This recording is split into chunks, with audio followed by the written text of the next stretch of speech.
Andrea Japp, bonjour. Bonjour. Un grand merci d'avoir accepté l'invitation. Un grand merci à vous.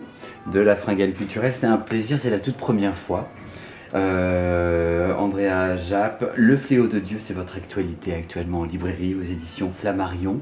Vous êtes connu pour avoir publié plusieurs romans policiers et des romans policiers historiques également. Celui-ci est plus dans la veine du roman policier historique, vous êtes d'accord avec moi? Tout à fait. Ça se passe en fait, une des grandes héroïnes du roman finalement c'est la Grande Peste. Donc c'est l'arrivée de la peste par Marseille en 1347, peste qui va se répandre dans toute l'Europe avec un véritable carnage.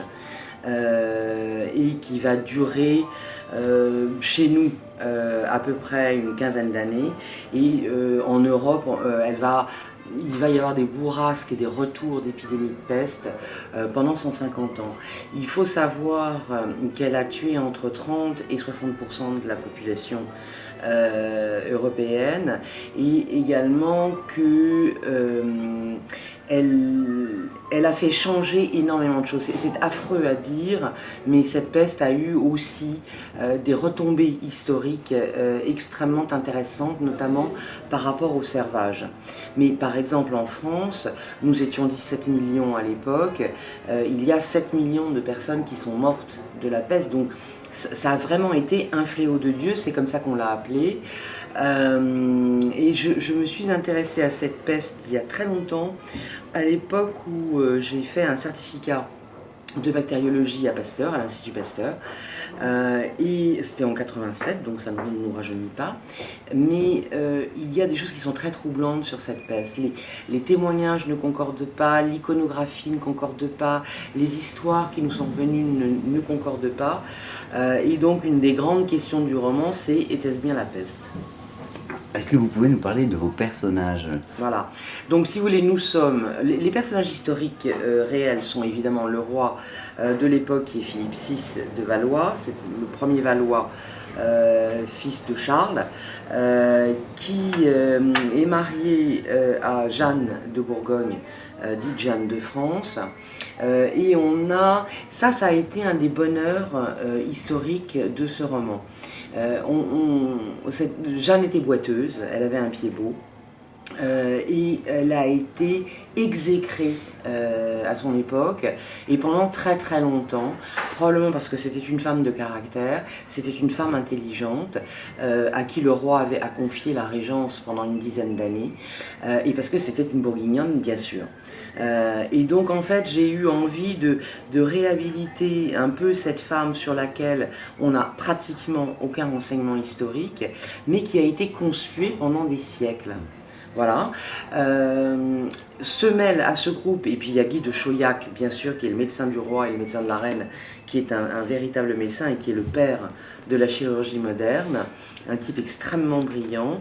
Et à part ça, se mêlent des personnages de fiction, dont mon héroïne, qui est Gabrielle Dorillet, qui est un peu une gentille bécasse au début du roman, puisque ce qui m'intéresse, c'est de mettre des gens extrêmement classiques, banales, et de les plonger dans des situations inextricables comme là l'arrivée de la peste, pour savoir comment ils vont se débrouiller, comment ils vont réagir.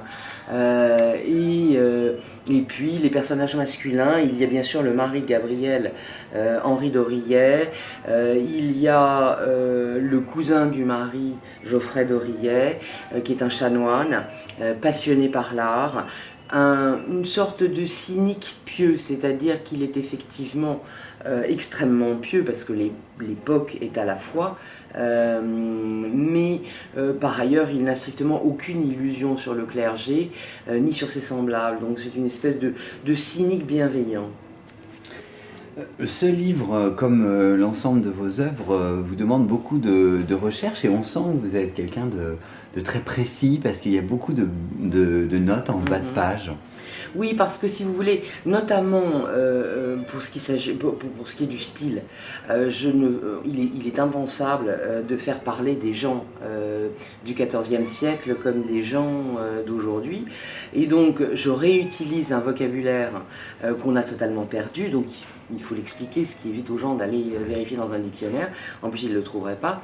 Et puis, on ne parlait pas pas du tout de la même façon, donc la syntaxe n'est pas la même.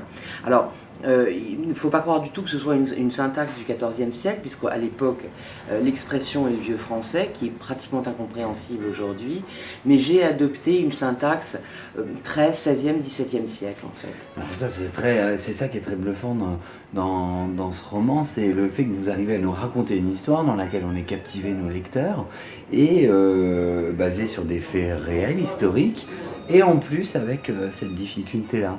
Oui.